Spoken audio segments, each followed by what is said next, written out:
Nah, mungkin ini ke topik yang menarik buat para retail, yaitu Mm-mm. saham-saham konglomerasi. Nah, dengan Hah. potentially MSCI yang masih akan bertahan ke Indonesia di emerging market, kemudian Korea naik ke develop sehingga weightingnya negara-negara lain yang ada di emerging market itu bisa naik. Nah, saham-saham konglo bagaimana nih? Terutama aku mau ngobrol yang pertama dulu, saham Pak Prayogo Pangestu nih. Heeh. Pak PP ya, kelihatannya Pak PP sih gimana pun caranya saya nggak mau anak-anak saya menderita.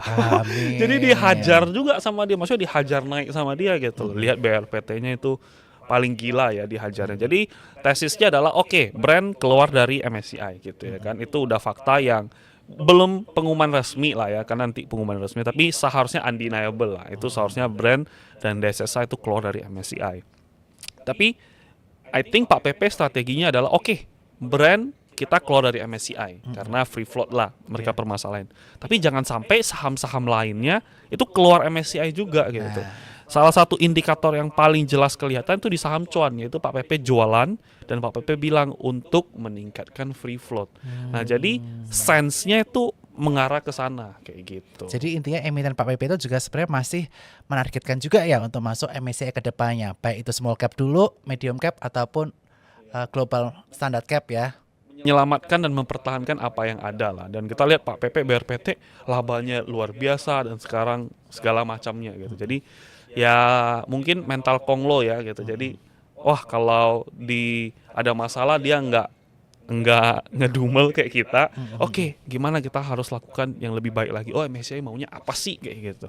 Jadi I guess ya kita terselamatkan lah sama beliau gitu. Iya, dan tanggal 6 kemarin ya kita bisa lihat BRPT, kemudian Arah loh. TPI ARA ya. Iya gitu. Kemudian PTRO juga naik cukup Mm-mm. signifikan. Jadi mungkin ini menjadi pertanda ya Iya. bahwa saham-saham Pak PP itu masih ada geliatnya. Ketika Mm-mm. nanti market bisa rebound ke 8.900, masih Amin. believe gak penggeraknya adalah saham Konglo?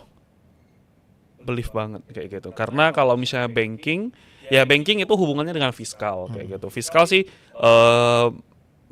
sekali lagi bukan karena bukan ekonom, bukan fundamental, nggak ada CFA dan segala macam, cuma ada WPPE. Jadi ya nggak ngerti benar apa yang terjadi di fiskal. Cuman yang kalau baca report-report sih ya kurang bagus untuk current moment. Cuman ya pemerintah udah ngerjain sesuatu kayak gitu. Oh, mereka tahu udah kurang bagus nih, rupiah lah bla bla bla. Mereka lakukan segala sesuatu juga gitu.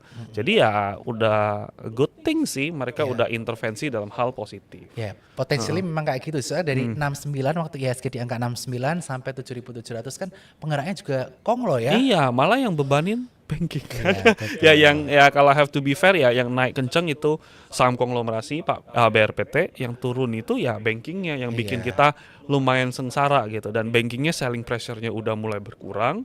Seharusnya sih ya oke gitu jadinya. Dan retail pegang banking berapa puluh T. Nah, ini susah kayak gitu loh. Iya, Ini iya. yang harus dibersih-bersihkan, yang which is ya berapa puluh T kan sangat besar ya, bukan duit Betul. yang kecil. Siapa yang mau beli banking berapa puluh T kayak Iya, gitu. dan banking ya biasanya untuk investor jangka panjang ya, yang income Mm-mm. investing, yang kejar Mm-mm. dividen tiap tahunnya, Betul, ya betul. carinya saham perbankan. Tapi kalau Ya. untuk saham alpha stock, untuk capital gain, terutama dalam jangka waktu yang lebih pendek, tentu saja saham konglomerasi lebih Iya, menarik ya untuk betul. saat ini. Apalagi untuk orang yang full time trader kan, volatilitas di konglomerasi kan kerasa banget kayak gitu. Bisa ARA, besoknya bisa minus, terus ARA lagi dan seterusnya. Dan kalau kita keluarin IHSG dari kita IHSG nih, IHSG kita misalnya waktu itu sampai highest-nya berapa ya? Lupa aku. Yang penting sampai highest-nya lah ya.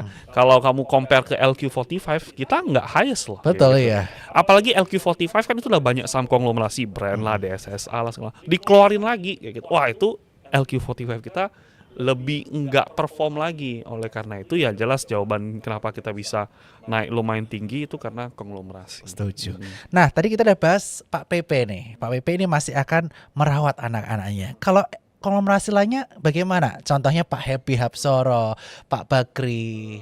Ya kalau Pak Happy dan Pak Bakri sih manuvernya lumayan juga ya, karena ketika market crash dan segala macam, the only yang balik ke all time high itu rata-rata sahamnya Pak Bakri. Misal energinya balik ke all time high, BP-nya cetak new all time. Oh, energi dan BP create new all time high. Terus kemudian faktornya hampir all time high, walaupun belum all time high, tapi sisa 10-an% gitu. Iya. Nah, yang belum perform sih ke Pak Happy-nya ya gitu. Iya. Nah, itu tapi udah mulai nih, udah nggak mau low lagi dia gitu. Terus Raja Ratunya dan segala macam, ya udah mulai ya mereka akuisisi inilah, lakukan ini, lakukan itu. Mungkin jadi kalau diurutin mungkin leadernya Pak Prayogo, terus kemudian Pak Bakri, baru yang ketiganya Pak Happy. Karena Pak Happy juga baru banget kan masuk bursa kan. Betul. Kalau Pak Prayogo BRPT-nya dari zaman kapan ya? Udah gitu lama ya kan. dia. Nah,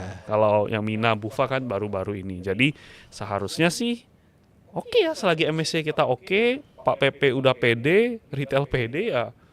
Semoga sih kayak tahun lalu lagi. Amin. Aku juga percaya lah. Iya. Setelah lewat 68, 69 kemarin, mudah-mudahan menuju Bulis. Mulai Betul. bulan Taurus ini nih, bulan ulang tahunku nih. Sundul gitu. Sudul ya.